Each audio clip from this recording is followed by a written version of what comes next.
Desde 1884, Costa Rica encendió su primer alumbrado público impulsado por la fuerza del agua. San José se convirtió así en una de las primeras ciudades en el mundo en iluminarse con electricidad. Desde entonces, la energía hidroeléctrica ha sido la columna vertebral de la matriz eléctrica nacional. En los últimos años, más del 70% de la electricidad del país ha sido generada por plantas hidroeléctricas. Pero hoy, la sombra del cambio climático y la amenaza de sequías prolongadas desafía el modelo por el cual hemos apostado.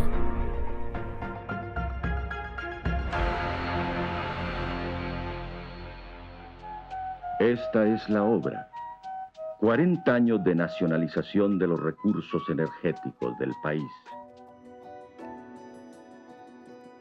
Nuestra matriz eléctrica tiene unas características muy particulares y yo me atrevo a decir que esas características vienen desde la historia, desde la creación del ICE.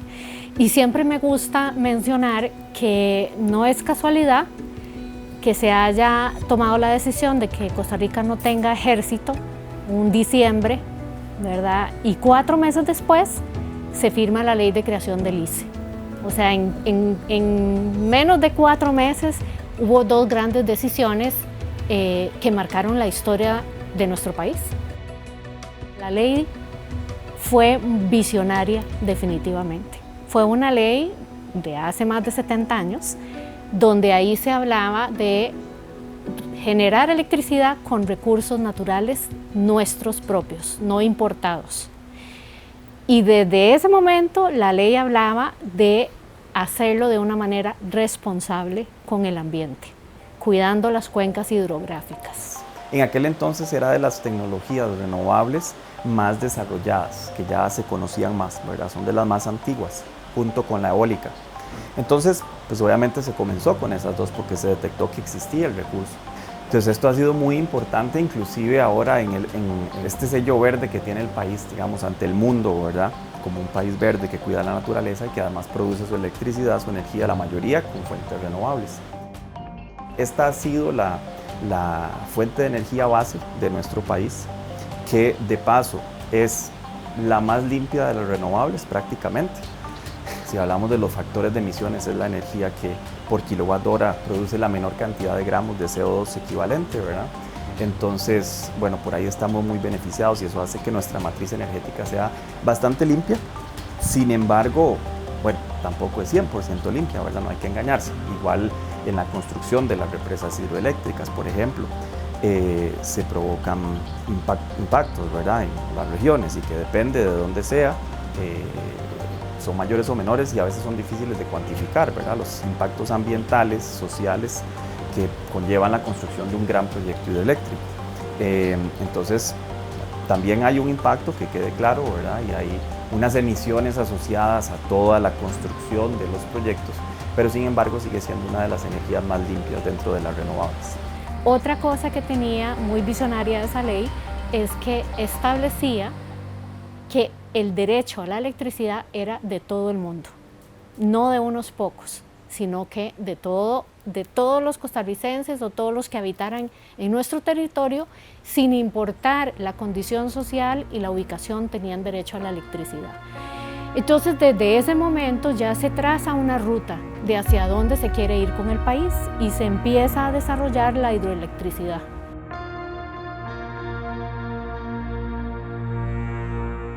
La energía debería ser considerada un derecho, ¿verdad? Y un bien común Lo que pasa, y lamentablemente, es que se ha dado todo lo contrario. La energía se ha establecido básicamente como una mercancía y también como un privilegio.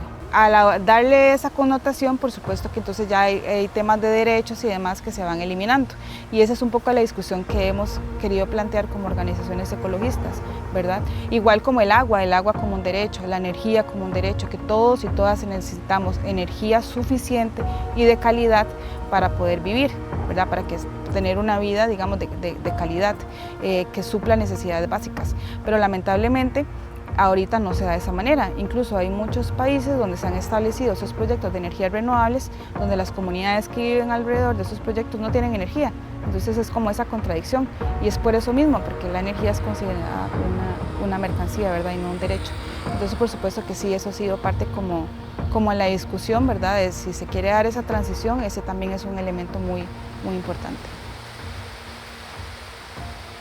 Efectivamente, como vemos, Costa Rica es un país bastante lluvioso, y esta fuente en particular, la energía hidroeléctrica, es bastante constante durante todo el año, no porque haya lluvia durante todo el año, sino gracias al almacenamiento, ¿verdad? Tenemos embalses en donde podemos almacenar agua interanualmente, es decir, entre el invierno y el verano, por ejemplo, que nos permite tener una producción hidroeléctrica bastante constante durante un año, a pesar de que el patrón de lluvia sí cambia, ¿verdad? Entre los meses secos y los meses lluviosos. Uno de los elementos más importantes que tiene la matriz eléctrica de Costa Rica es los respaldos hidroeléctricos que se acumulan principalmente en los embalses de Reventazón, Pirriz, Cachí y Arenal.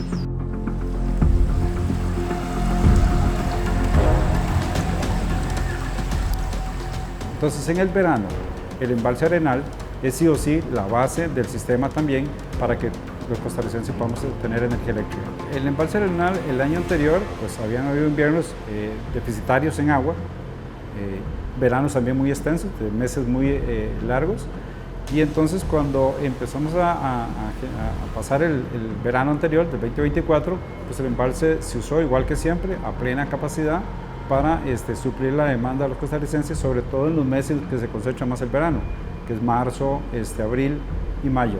Y así se hizo. Lo que sucedió es que ya muy en la cola del verano, al final, cuando estaba llegando a mayo, pues ya el embalse estaba en niveles históricamente muy bajos. Fue el tercer nivel más bajo que ha tenido el embalse en su historia, en sus 45 años. Dichosamente, este invierno y parte del inicio de este año, pues ha habido agua en forma muy atípica para lo que ha sido la historia de este embalse.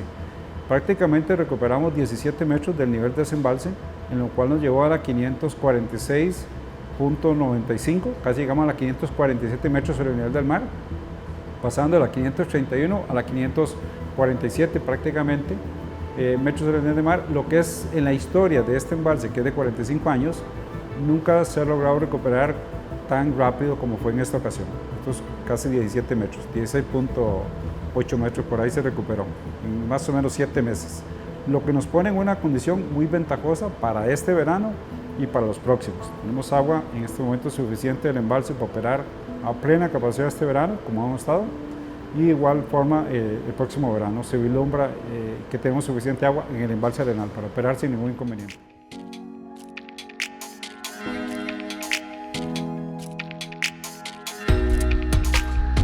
Bueno, esta planta está ubicada en una de las cuencas que por naturaleza aporta mayor cantidad de energía a este país.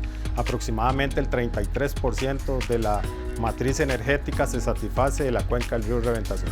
Este río nace en el Parque Nacional Tapantí, Macizo de la Muerte, de ahí ingresa al embalse El Llano, que abastece la planta Río Macho. Posteriormente, en una cascada, pasa a este embalse.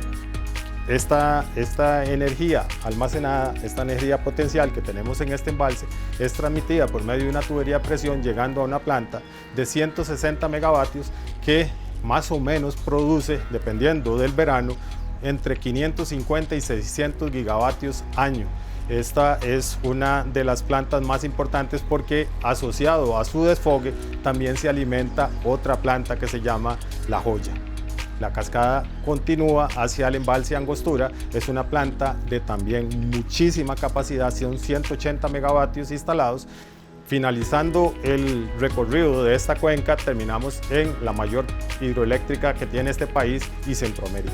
Es la planta hidroeléctrica Reventazón con 305 megas instalados y ahí finaliza. Sin embargo, de cara al plan de expansión de la generación, se tiene un proyecto en factibilidad que posiblemente vas a aprovechar el desfogue de Reventazón para finalizar ya con el aprovechamiento de la cuenca.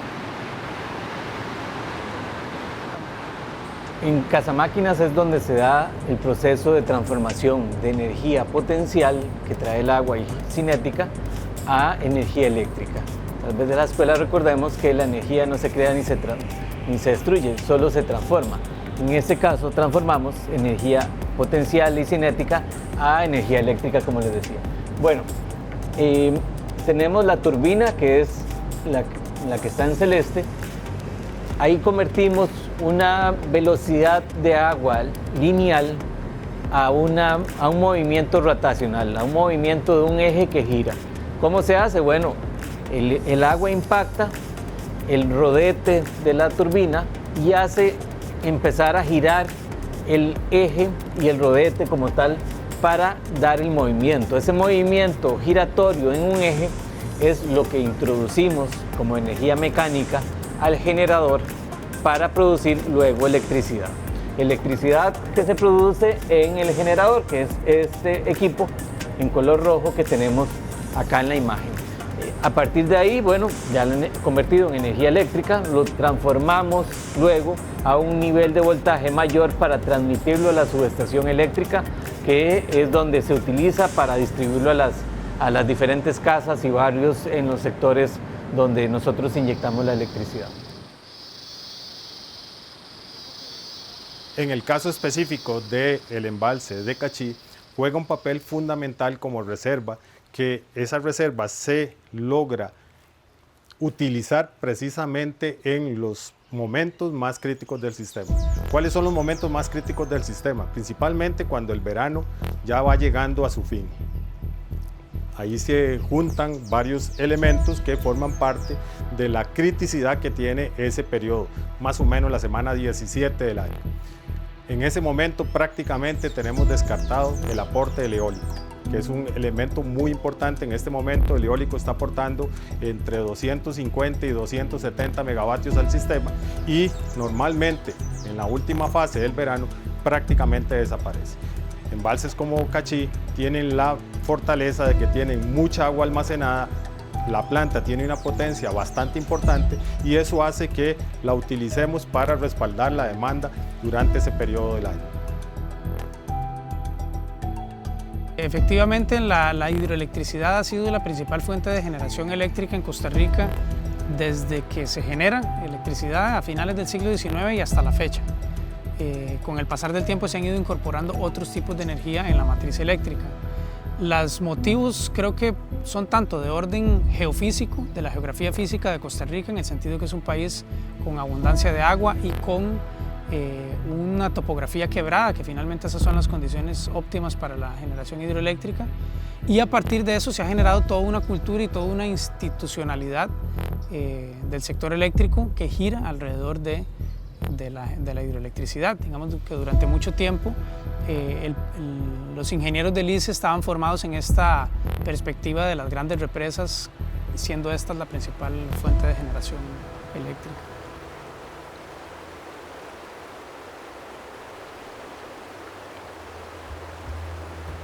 Efectivamente, un proyecto hidroeléctrico genera impactos muchas veces devastadores en los ríos, en el entorno en general y por consiguiente en las comunidades. No es casualidad que en Costa Rica haya decenas de comunidades que se han movilizado y se han organizado para luchar contra proyectos hidroeléctricos al considerarlos una agresión, ¿no?, a sus territorios. Bueno, hay muchos casos de comunidades afectadas por proyectos hidroeléctricos. Se me ocurre el caso de Zona Norte. Zona Norte en los años 90, cuando se aprobaron las leyes de cogeneración, eso trajo consigo una proliferación de proyectos hidroeléctricos. Y Zona Norte, la cuenca media del río San Carlos, prácticamente no hay un solo río de la parte media de la cuenca que no esté represado, ¿no? Entonces el impacto que eso provocó a nivel de la cuenca fue devastador. También hay otras cuencas muy explotadas como la cuenca del Reventazón, ¿no? También está el complejo hidroeléctrico de Arenal, que es una mega obra con 3 proyectos hidroeléctricos distintos y que también en su momento provocó el desplazamiento de comunidades enteras. Es evidente que son muchas las aristas para hacer un análisis de impacto, en este caso, o en sí mismo de actividad humana, en este caso hidroelectricidad, que obviamente, al igual que respirar, que construir una casa, genera cierto grado de impacto en el ambiente. La valoración de impactos depende mucho de dónde se analice de una operación o la construcción de una planta hidroeléctrica. Las emisiones de los proyectos hidroeléctricos son más que todo debidas a la construcción, todo lo que hay detrás, los materiales que se requieren, ¿verdad? Y la construcción en sí, porque se ocupa maquinaria y todo, pero prácticamente se considera que durante la operación de la planta no hay emisiones, ¿verdad? De la misma manera que como con la energía, con la mayoría de las energías renovables, ¿verdad? Sus emisiones están ligadas a todo el proceso antes de aguas arriba, que llaman a veces, ¿verdad? Antes de poner en funcionamiento la tecnología. Una vez en funcionamiento, estas tecnologías prácticamente se puede considerar que no tienen emisiones, ¿verdad? Y es lo que, pues la gran ventaja que presentan con respecto a las tecnologías basadas en combustibles fósiles, ¿verdad? Que ellas, además de tener las emisiones debidas a su producción, también tienen emisiones debidas a la operación en sí. Inclusive, efectivamente, en los embalses podrían haber emisiones de inclusive otros gases, no CO2, ¿verdad? Metano y cosas así que se produzcan por estos lodos y materia orgánica que se deposita, pero porcentualmente yo diría que es casi que insignificante, ¿verdad? O sea, sí se producen, pero es tan pequeño, y este factor de emisión del que hablamos, ¿verdad? Que es como la cantidad de gramos de CO2, que es como la medida de referencia que se ha tomado en el mundo, ¿verdad? Para poder comparar, ¿verdad? Los diferentes sistemas. Y es qué cantidad de gramos de CO2 tenemos por cada kilowatt hora, que es la energía que consumimos, ¿verdad? O que produce un proyecto. Y esto se calcula basado en toda la vida útil de un proyecto, ¿verdad? Que son 25, 30 años, 40 años en el caso de un proyecto hidroeléctrico. Por lo tanto, dichas emisiones, cuando son diluidas en toda esta energía que se produce a lo largo del tiempo, se vuelven prácticamente insignificantes, ¿verdad? El efecto principal que se tiene es que nosotros construimos una barrera que imposibilita la migración de especies que desovan, ya sea aguas abajo o aguas arriba de la presa, y como tal entonces esa migración de especies ya no se da, y por ende entonces los procesos de desove se ven afectados. En nuestro caso en particular hay otros efectos que podría la gente valorar, ya tiene que ver con la gestión como tal de la generación. Al igual que en nuestra casa, como nosotros generamos o convivimos con el ambiente generando, ¿no?, mayores efectos, podríamos tenerlo acá. ¿Qué pasa? Algunos dueños de plantas hidroeléctricas, por ejemplo, turbinan mucho lodo, los ríos siempre se ven sucios, posterior a la planta hidroeléctrica. En nuestro caso no, nosotros tratamos de evitar eso. Los procesos de erosión natural que trae el río, el sedimento y los lastres que logran ingresar a nuestro sistema de generación, nosotros los retiramos del río y los disponemos en lagunas de sedimentación para posteriormente, en verano, moverlos a sitios escumbreras, ya sitios donde se va a quedar de forma permanente esos sedimentos. En otras plantas, por ejemplo, hablando de gestión, eso no, eso lo pasan por la planta y lo devuelven en el río. Al final es un tema de gestión. No podemos generalizar que el efecto de una planta hidroeléctrica es el mismo simplemente por el existir, sino depende de la gestión que se le haga y de la responsabilidad empresarial que tenga la empresa para con el ambiente. Es complicado porque hay una conciencia en los últimos 2 gobiernos, exceptuando el actual, de que había un límite o se puso un límite a la hidroelectricidad, porque por 2 factores principalmente. Uno, por el agotamiento de los ríos, sobre todo de las cuencas, que donde se puede generar de manera barata hidroelectricidad y de manera, como decirlo, fácil, ¿verdad? Las cuencas que están de alguna forma conservadas, que no hay que hacer una gran labor para mantener esas cuencas, cada vez son menos. Realmente lo que nos queda de base para tener acceso a una hidroelectricidad barata y a bajo costo, entre comillas, por lo menos desde el punto de vista económico, son territorios indígenas y parques nacionales. Y en estos dos sitios ha habido problemas estructurales, primero porque son zonas que está prohibido en este momento de alguna forma, hidroelectricidad no tanto en los territorios indígenas, pero sí expresamente en parques nacionales. Pero bueno, en el caso de los territorios indígenas no ha habido una experiencia exitosa, un precedente que pudiera decir que hay un camino para hacer proyectos dentro de comunidades indígenas, porque claramente las comunidades han rechazado esa posibilidad. Las posibilidades que tiene, por un lado, la expansión hidroeléctrica es poca, ¿verdad? Porque no hay espacios ya y hay más competencia en las cuencas, están ocupadas por agricultura, por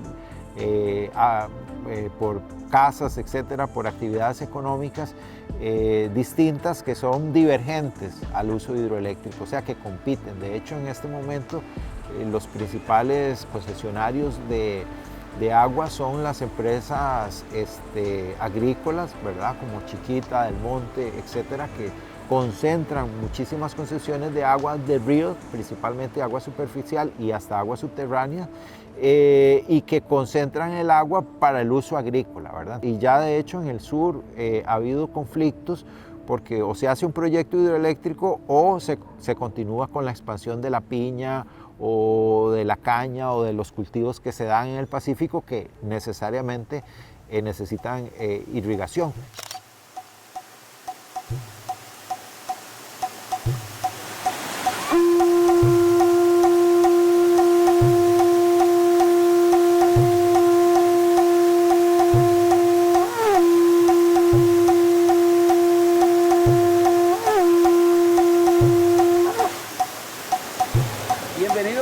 Acá con nosotros haciendo un acto de presencia para salvar el río Térraba, y no solo salvar el río Térraba, para salvar la naturaleza, pero queremos que se encuentren contentos aquí hoy y que no sea el primer día de esta lucha, que sigamos para adelante, que cuando hacemos un llamado todos y todas nos unamos, que por las noches le roguemos al Creador que nos dé fuerza y energía para seguir luchando. No podemos desmayar. Sí, yo diría que nosotros tenemos tanto en geotermia como en hidroeléctrica la frontera al frente. Realmente en hidroeléctrica es muy poco lo que se puede hacer también y en geotermia también. Y ahí influyen en los dos casos temas ambientales. Si usted ve, digamos, no se pudo hacer diquís por el tema social ambiental. Ya en estos momentos hay alternativas que son sumamente económicas a nivel de la generación eólica, solar y la eólica, lo que se le llama a nivel internacional onshore y offshore, que es la offshore es la que es en la marina, digamos, o que en este caso Costa Rica también está estudiando esas opciones. La discusión es bastante amplia, pero no se ha dado en el país. Se habla de que se está dando una transición energética, pero no sabemos cuál es la transición energética, qué tipo de energías se han visto que son las más fiables, las menos contaminantes o las que menos vayan a causar impactos en comunidades. Entonces, por eso creemos que sí tiene que ser una discusión mucho más amplia. Incluso, digamos, que sea un sistema público y que se dé bajo condiciones de democracia, de participación. Eso es muy, muy importante, porque incluso en algunos países donde se ha privatizado los sistemas eléctricos de energía han sido países en donde más neoliberales o de derecha, donde se violan, digamos, derechos de trabajadores y trabajadoras, y se ha dado ese cambio a privatizar, digamos, los sistemas eléctricos. Entonces eso también nos preocupa, ¿verdad? ¿Será que el objetivo central del modelo de generación eléctrica de nuestro país tiene como objetivo garantizar el derecho y acceso de las comunidades a la energía? ¿O seguimos en pleno siglo XXI reproduciendo modelos extractivistas que ven a la naturaleza como un recurso para suplir las necesidades del mercado? ¿Estamos realmente trabajando por un sistema eléctrico justo, inclusivo y respetuoso de los territorios y la vida, basado en principios solidarios como surgió? ¿O simplemente seguimos avanzando sin detenernos a cuestionar? ¿Para quién es la energía? ¿A quién le sirve? ¿Y quién asume las consecuencias?